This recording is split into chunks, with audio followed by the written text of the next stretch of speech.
pada saat itu handphone saya disita sama orang itu. Udah gitu saya dicaci maki sama orang tersebut, sampai aku dituding merusak rumah tangganya, dituding menerima bayaran dari orang-orang gitu untuk memata. Tapi itu semua tidak benar. Handphone saya disita 2 hari sama orang-orang di rumah sana. Saya dicaci maki terus. Pada saat itu tanggal 24 Februari saya tidak diperbolehkan untuk keluar dari rumah. Saya di dalam kamar pun diawasin terus sama 2 orang. Mau masuk kamar mandi pun saya harus minta izin sama 2 orang itu. Sampai handphone saya pun dikelonin sama mereka. Tanggal 24 Februari ya? Iya. N sama S. N sama S. Iya. Aku pas pada saat itu orangnya ngomong sampai mataku dicolok-colok. Mataku dicolok-colok sampai dia ngatain aku gila, apalah segala macam. Pokoknya caci maki ada semua waktu itu pada tanggal 24 itu. Mau lihat chattingan saya sama orang yang biasa saya ngomong. Yang biasa ngomong siapa? Inisial aja nggak apa-apa. Inisial? M. M. Yang biasa saya suka teleponan sama orang yang M. Kasih makan iya, cuman nggak boleh keluar kemana-mana. Berapa hari? Itu berapa hari? Tanggal 24 Sampai tanggal 25. Tanggal 25. Itu di dalam kamar aja? Di dalam kamar masih bisa keluar, cuman tanggal 24 itu saya masih diawasin terus sama yang N ini sama S ini. Tanggal 25 udah, tanggal 25 pagi saya dikatain binatang sama orang yang D. Orang yang D ini? D. Terus saya diancam mau dibawa ke penjara sama yang D ini. D ini? D juga. Oke. Itu belum. Tanggal 25 pagi saya dikatain binatang, terus handphone saya diambil lagi sama B. Sama si B? Sama si B. Oke. Sama si B, saya diancam sama si B untuk dibawa ke hukum. Dan itu pun suaranya keras, kasar ngomongnya juga. Si B. B ini? B ini anaknya si D? Iya. Oke. Artinya Mbak sendiri tahu polemik rumah tangga Pak HS dan D ini itu sampai akhirnya mereka ribut segala macam. Dia kan di dalam seperti penjelasan sebelumnya kan sehari-hari sana pasti dia tahu, tapi kan belum tentu dia tahu masalahnya. Artinya dia lihat ya, tapi kan apa yang sebenarnya terjadi, apakah ada yang salah, ada yang benar kan dia nggak tahu masalah. Dia kerja aja di situ kan. Oke. Jadi jangan diminta justifikasinya juga. Jadi sekarang udah tidak bekerja di sana lagi ya? Hari ini kita mendampingi klien untuk memohon perlindungan hukum kepada dan melalui Komnas Perempuan, karena klien kami adalah perempuan yang terzolimi.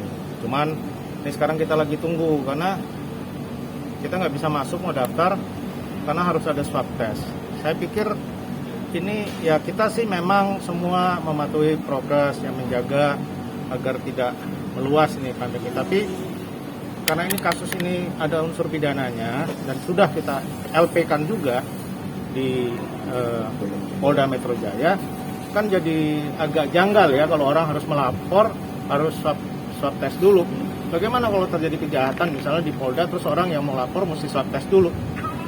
Ya, keburu unsur atau subjek hukumnya bisa hilang, malah barang buktinya hilang. Saya pikir ya kita juga jangan terlalu berlebihan ya, artinya selama kita mematuhi prokes dan tidak dalam kondisi harus isolasi mandiri atau isolasi di rumah sakit bahkan ya harusnya ini bisa bukan dipermudah juga, tapi diizinkan untuk melapor. Karena kan kalau pidana ini kan ada unsur emergency ya. Jadi kita lagi tunggu dan saya sudah meminta bahwa untuk kepentingan klien ini karena klien kami mengalami tindak pidana yang sudah di LP-kan, jadi kita minta supaya pengecualian lah, karena kita juga tidak tahu kalau mesti ke Komnas ini harus ada swab test ya. Tapi untuk laporannya sendiri apa sih Bang? Jadi masalahnya apa? Masalahnya adalah klien kami ini adalah asisten rumah tangga ya, dari kita nggak mau sebut orangnya, dan dia mengalami tindakan-tindakan yang menurut kami dan menurut pihak kepolisian sudah bisa dijadikan laporan polisi karena ada unsur-unsur pidananya. Salah satunya adalah perampasan kemerdekaan, kemudian juga penyekapan, dan lagi Undang-Undang ITE itu pasal 30 adalah merampas gadget ya, alat elektronik, dan itu pasal 30 ayat 1 dan 2 menurut kami sebagai kuasa hukum itu harusnya terpenuhi sehingga LP kami diterima. Terlapor siapa Bang? Saya nggak bisa sampaikan itu. Inisial YT. Inisial Bang? Inisialnya D. DT. Ada 3 orang ya Bang, nggak salah ya? Belum Terlapor. tahu, itu kita nanti serahkan kepada, karena itu pro justisia, kita serahkan pada penyidik di pengembangannya ya, karena kita pasti terlapor dengan dan kawan-kawan ya. Ini kenapa bisa terjadi Bang perampasan dan kesekapan itu? Saya nggak bisa ceritakan substansinya ya, karena sudah jadi LP, itu sudah jadi pro justisia, saya tidak bisa menyampaikannya lagi karena itu sudah bagian dari penyelidikan dan penyidikan beberapa waktu yang lalu lah. Belum lama ini berarti ya? Pasti. Bulan lalu atau bulan ini? Ini nanti jadi investigasi ya. Mungkin ada kaitannya, mungkin juga tidak ada. Kita nggak bisa menjustifikasi. Tapi melihat yang kita laporkan, ya mungkin ada kaitannya dengan kejadian yang heboh akhir-akhir ini. Bang, mungkin yang bersangkutan sendiri berapa kali Bang gadgetnya di menerima perlakuan yang nggak ini Bang? Ya ini kalau lihat dan kawan-kawan, artinya dalam rangkaian peristiwa itu ada beberapa kali ya, karena juga peristiwanya juga berbeda-beda, dari perampasan, kemudian pembukaan akses gadget, sampai dengan diduga cloning ya. Mentransfer data gitu ya Bang? Ya, Mentransfer data gitu. mentransfer data ya. Untuk penyekapannya gimana Bang? Datanya, Itu ada di sekapnya ada penganiayaan Bang? Penganiayaan itu sangat luas artinya, tapi ada tindak kekerasan fisik. Intimidasi gitu Bang? Intimidasi sudah pasti ya, kan intimidasi itu kan kekerasan psikis. Oke. Ini juga sudah ada fisiknya. Kemarin Sekap berapa laporan lama, Bang? polisinya kapan Bang? Tepatnya kapan Bang? Laporan polisi kemarin tanggal berapa kemarin? Tanggal 7. 7 ya, 7 Di mana, Bang? Di Polda. Polda. Sorry, 6. 6. Ya, Oh, koreksi. 6. 6 April.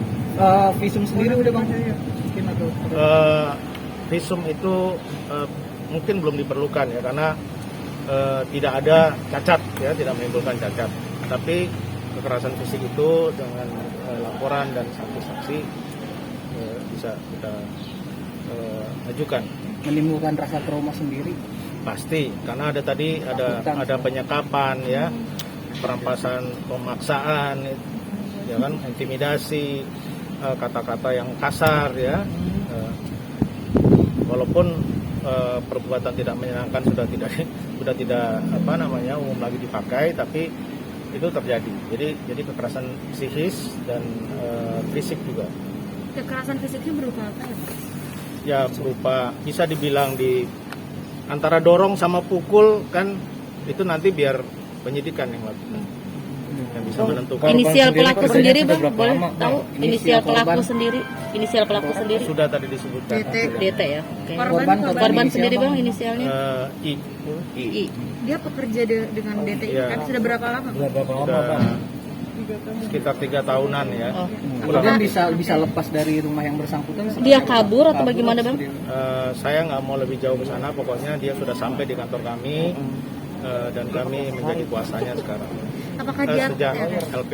apakah dia tahu kasus DT yang saat ini sedang dialami, makanya dia Iya Pak, banyak tahu. Ini pertanyaan bagus ya.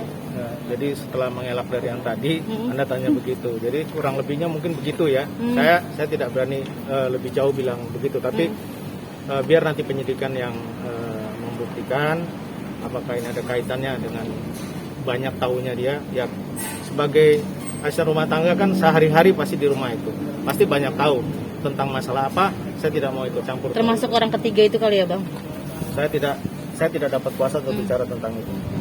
Ya Untuk kita saat ini. ya, tentunya kita akan upayakan untuk keamanan selanjutnya karena sudah jelas-jelas klien kami mengalami ancaman fisik ya atau perlakuan fisik, jadi kita harus lindungi itu supaya tidak berlanjut karena dari kejadian yang di LP kan itu pun itu kan suatu keberlanjutan ya, tidak sekali saja.